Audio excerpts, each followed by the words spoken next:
this passage, however, when we read it from verses 10 to 13, I believe it gives us another a slant or another way to understand this verse 13, other than the typical understanding that most of us have.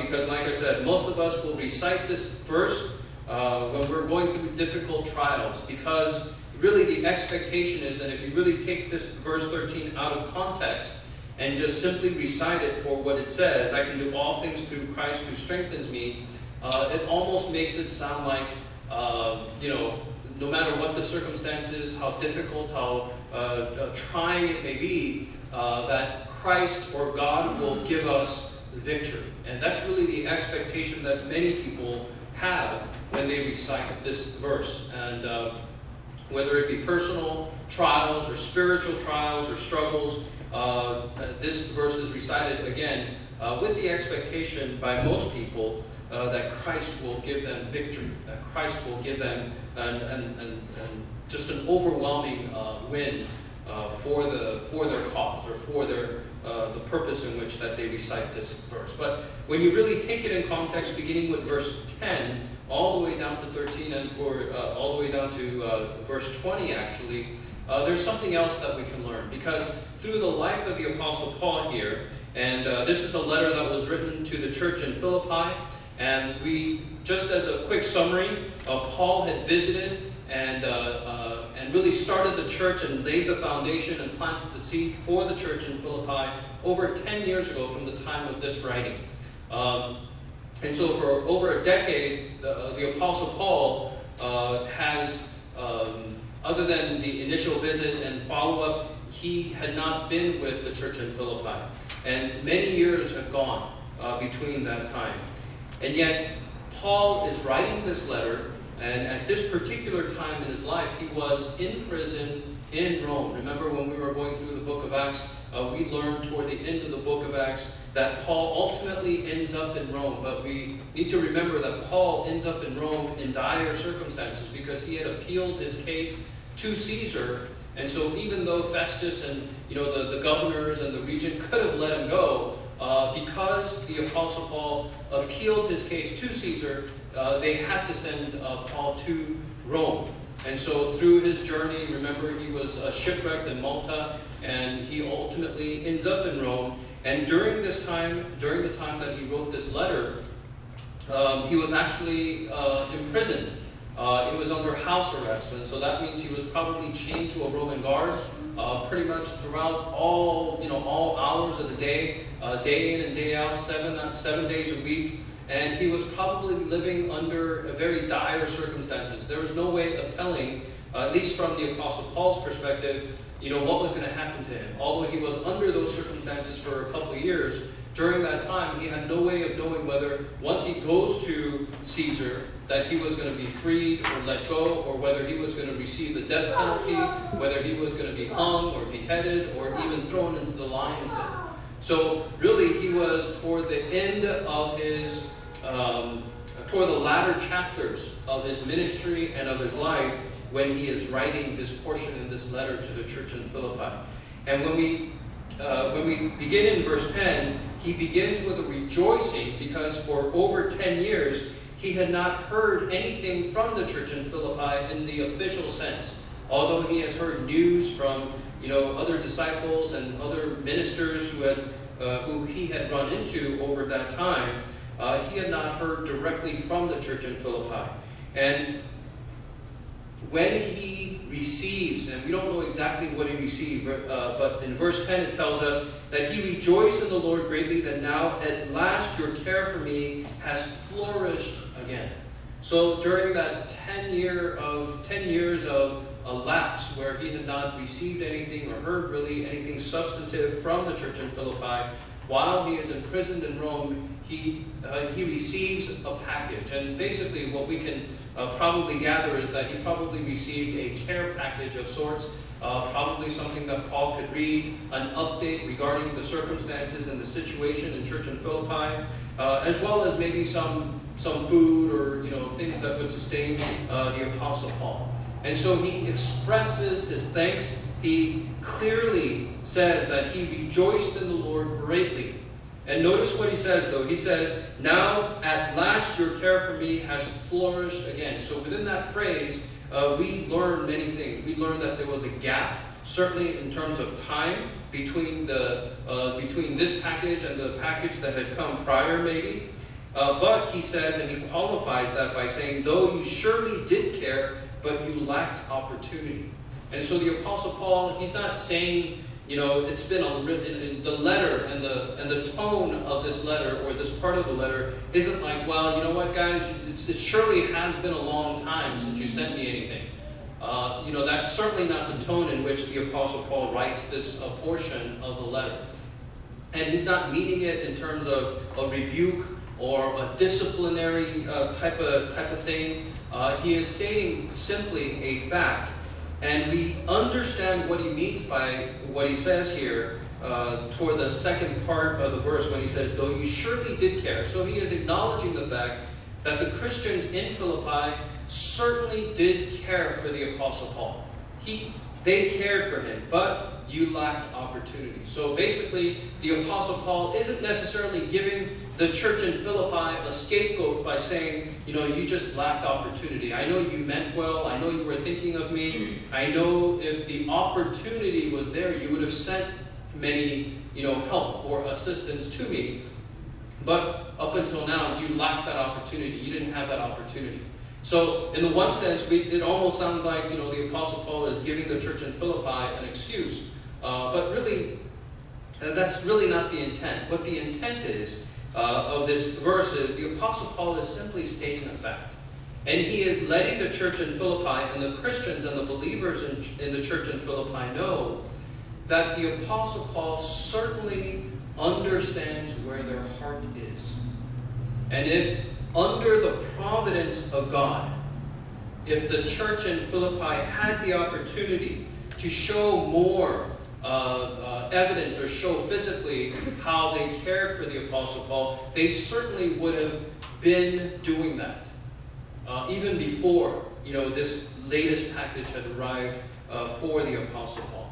So the Apostle Paul is saying simply, I know you thought of me. I know that you were concerned about me. The only reason why there was that lapse was because the opportunity wasn't there. And the Apostle Paul is acknowledging that opportunity isn't just simply by the will of men. It's not because, a person or a church or a group of people simply decided, that is not our priority. We're not going to do that. Maybe let's just wait. The Apostle Paul is understanding and acknowledging that all these things that happened in the last 10 years, during that time when he didn't hear much from the church in Philippi officially, he is saying it was all under and as a result of the providence of God. So he is not blaming any one of them. And he is not blaming anyone outside of the church either. He is acknowledging that this is all under the providence of God. And under the providence of God, the following verses tell us exactly where the Apostle Paul's heart is, and it gives us a very clear picture as to the context in which verse 13 should be understood. So when the Apostle Paul finally says in verse 13, I can do all things through Christ who strengthens me, that verse shouldn't be taken in isolation just to simply say that with Christ I can do anything, and with Christ I can accomplish anything, with Christ I will achieve success, with Christ I will forever, never ever be defeated. That's not the context, or that's not the way that this verse 13 should be understood. So let's look at verses 11 through 12 and see what the Apostle Paul tells us and teaches us about this concept or this idea of contentment. And really that's where everything just kind of resides, and that's where everything just is laid. That's the foundation. Because the only way that the Apostle Paul can tell the church in Philippi and the Christians in Philippi that, this is all a result of you not having the opportunity, he is fully understanding that there is someone else in control of all things. And so in verse 11 he says, "Now that I speak in regard to need, for I have learned in whatever state I am to be content." And this idea of contentment is an idea that originated in the Greek, and basically it means self-sufficient. It means basically that a person is able to live without any further need. Self-sufficiency. In another passage, the Apostle Paul uses this word and it is translated as sufficient. I am sufficient. Or I am content. Or I am sufficient.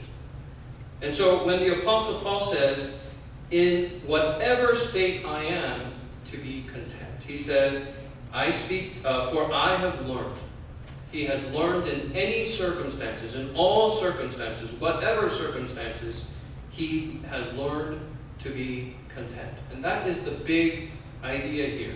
And for us, living in the 21st century especially, this is a very hard and difficult concept for us to grasp.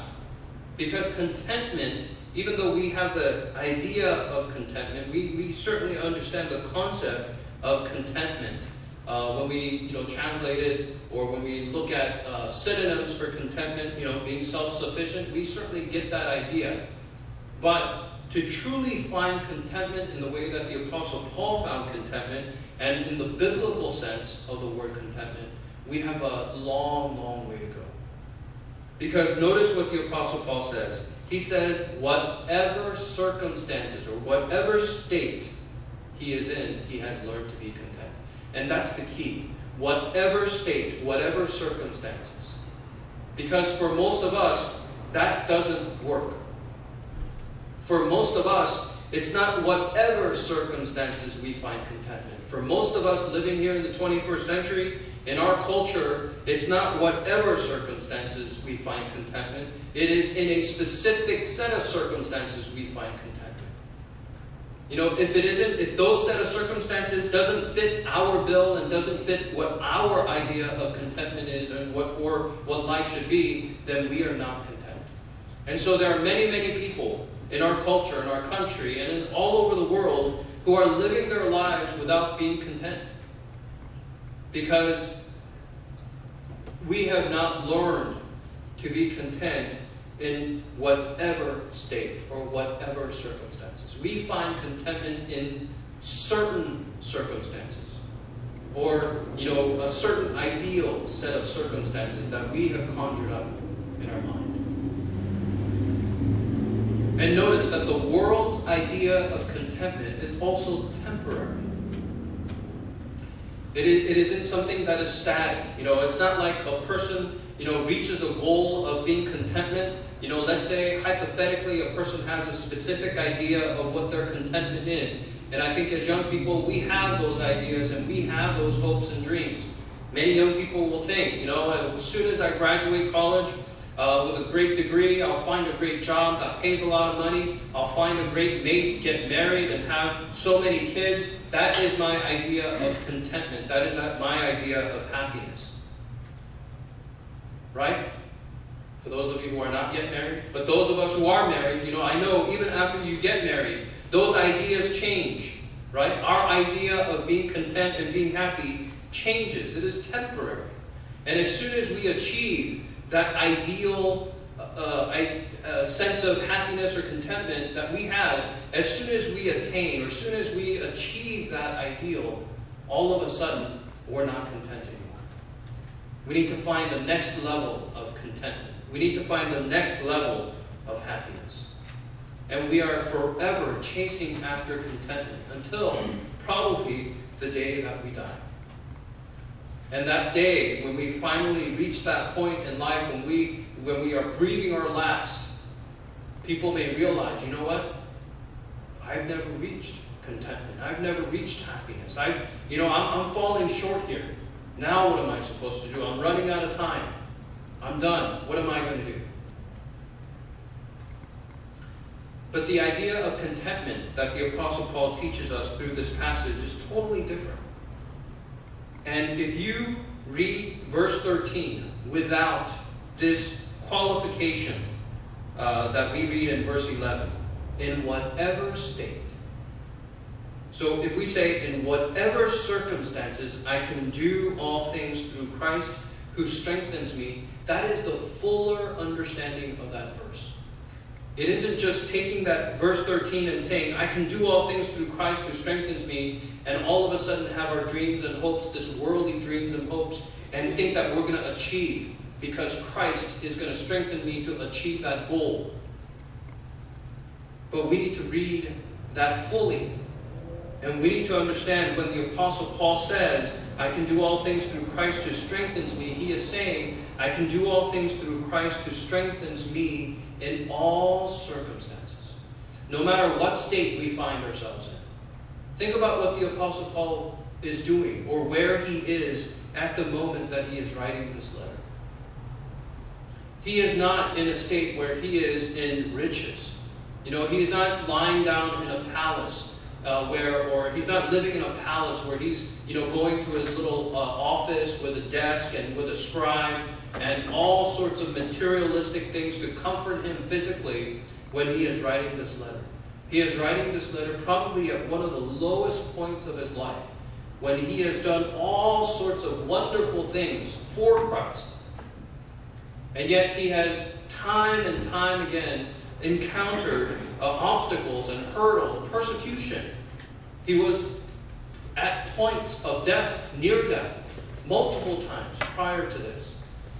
And after he has accomplished and after he has gone through such an ordeal, such a life, and after he has lived such a life, to think that he is toward the end of his life and now he is in prison, chained up against some other guy, and he has absolutely no freedom to do anything. Anywhere and everywhere he goes, there's this sound of chains just dragging along, and there's this Roman guard, who knows how nice or how, whatever he was or accommodating he was. And his body is failing him, and he is getting older. The Apostle Paul certainly wasn't at a point when he was experiencing a high in his life when he wrote this. But even in that particular state, he says, I have learned over the years, throughout his life, whatever state I am, to be content. And so he defines what that is, beginning verse 12. He says, I know how to be abased, meaning, to do without, to not have much. And I know how to abound, meaning to be rich or to have things. Everywhere and in all things I have learned both to be full and to be hungry, both to abound and to suffer need. And then he says, I can do all things through Christ who strengthens me. So for most of us who understood this verse before, just simply as a cry for strength and victory in our lives, we need to understand that really for us as Christians, when we declare or when we confess and when we shout out the truth and the reality of the fact that we can do all things through Christ who strengthens me, we need to understand that is in the context of any circumstances. No matter if we are experiencing and going through a high or a great positive or affluent or abounding period in our lives. Even if we are going through one of these periods that the Apostle Paul says, where he has experienced what it is to do without, to have nearly nothing, to have nothing. Even at those points in our lives, we need to be able to say and confess, just like the Apostle Paul, that we can do all things through Christ who strengthens me. And that strengthening doesn't come necessarily by what the world defines as strength. The world may define strength as money, position, prestige, whatever. But that's certainly not the way that the Apostle Paul would define strengthening by Christ. When the Apostle Paul says, I can do all things through Christ who strengthens me, he is saying, no matter where you are in your life, whether you are, on the rise, you're young and you're your life is looking up. There's so much potential. There's so much to achieve, and there's so much to see of the world, so much to experience. Certainly your life, is looking up. At those times, it's easy for us to say, yeah, I can do all things through Christ who strengthens me. But what about those times when your life is headed in a downward spiral? What about those times when people are stricken with diseases and sicknesses? What about those times when things happen unjustly? Maybe you get fired for no apparent reason. Or maybe you lose your job for another reason. Or maybe, you experience a loss. Someone dies out of nowhere. Accidents. Accidents happen all the time. When any one of those kinds of bad, quote-unquote, bad things happen in our lives, would we be able to say the same thing? Would you be able to confess to God and to others that I can do all things through Christ who strengthens me? No matter what the outside world is like, would we be able to confess the same thing? Now I want to just point out 3 things that the Apostle Paul assumes when he talks about contentment and when he talks about being able to do things through Christ who strengthens us. First and foremost is this idea of providence. The Apostle Paul absolutely and clearly understands that everything that happens in his life, everything that happens in the life of the church in Philippi, everything that happens in between is under the providence of God.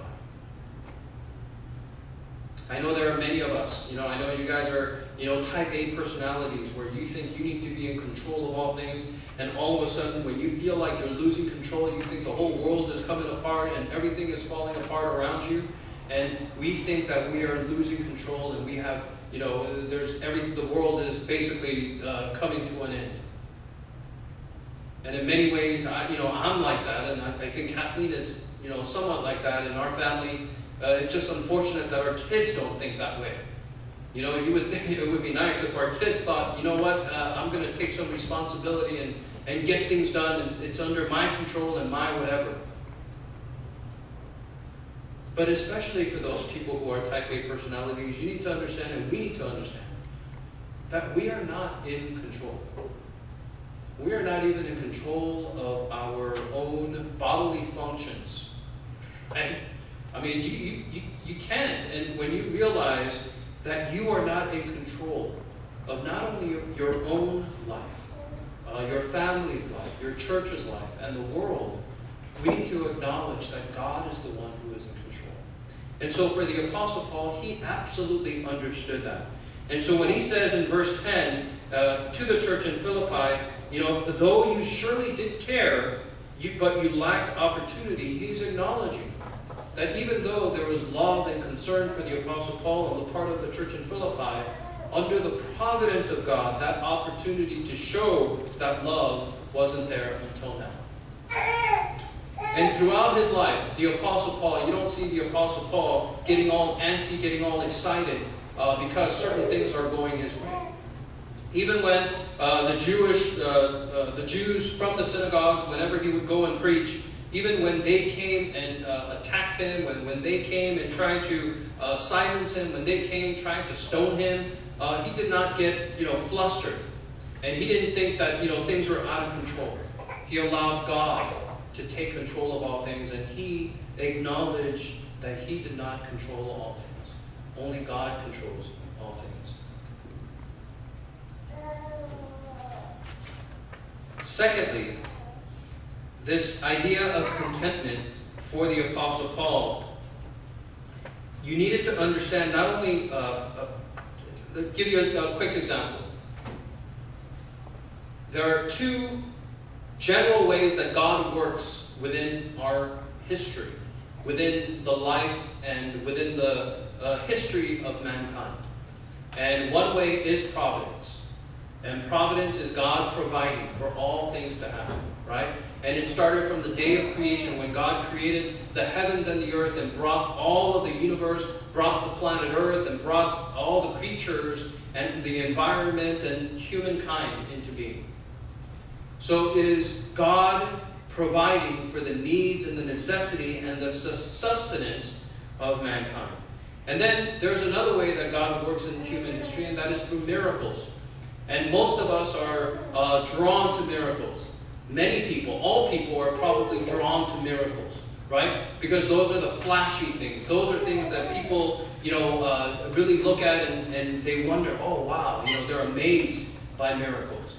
And so God may work through miracles, just like when God allowed the Israelites to cross the Red Sea, and it was a miracle that the Red Sea parted for the Israelites and all of a sudden came back when the Egyptians were going through. That is God intervening in space and time in the history of mankind to really give us that burst of news, burst of evidence that God does exist. But you know what's even greater is the fact that God uses providence. I mean, it's easy. You got to kind of think of it this way. It's probably a lot easier for us anyway to think of it. If I had the power to do miracles, it would be a lot easier for me to go and into a situation or circumstance that I don't like or something that I want to change. If I was able to work miracles, I would go in and simply say, okay, with my words, I'm going to change that around, and all of a sudden it's going to be fixed and done. That would be a lot easier than what would actually take place under providence, because under providence, God has to work through millions and billions of different scenarios and circumstances to allow history and allow people and allow events in the world to take place just at the right time so that God's will and purpose is done. So actually, if you think about it, the amount of work, the amount of thinking and thought that goes into performing a miracle, as opposed to working out a situation through providence, working things out through providence would take a lot more time and a lot more thought. And so for the Apostle Paul, his understanding was that, sure, God works through miracles. The fact that Jesus Christ intervened in the Apostle Paul's life on that road to Damascus, that was a miracle. But after that miracle, in all things that the Apostle Paul was able to work out, for the most part, it was providential. God allowed all the wonderful things that the Apostle Paul was able to accomplish through all his missionary journeys. It was accomplished through providence. It was accomplished through God's will being carried out throughout the history of mankind. And so if you really think about it, providence isn't something to laugh at. Providence isn't something that we can say, oh, that's so boring and that's so negligible. I mean, who's to say it's providence or luck? But as believers, we know that there's nothing that is left to chance. There's nothing that involves luck when it comes to God and when it comes to salvation and when it comes to God loving his people. Lastly, I'll point this out and we'll finish. I want to come back to verse 13. And when we talk about the fact that this verse has been a battle cry for many people, many Christians, many believers, when they're going through some difficult time, they commit to this verse and they memorize this verse and they say this verse and recite it again and again, expecting victory, expecting, God's power to do a miracle. This context teaches us that that's not necessarily the only way that we can understand this passage. And the way to truly and fully understand this verse is to include and to think with, in all circumstances, in whatever state, I can do all things through Christ who strengthens me. So as believers and brothers and sisters, I would encourage all of us to be reminded of the Apostle Paul and in his life, and in particular the passage that we covered today and we read today. It teaches us something about contentment. It teaches us that the Apostle Paul was able to fully claim, I can do all things through Christ who strengthens me, because he understood that everything that happens in his life and in the life of the whole world is under the providence of God. And secondly, he understood that there is absolutely no guarantee of physical or worldly gain or prosperity with this passage or with this verse.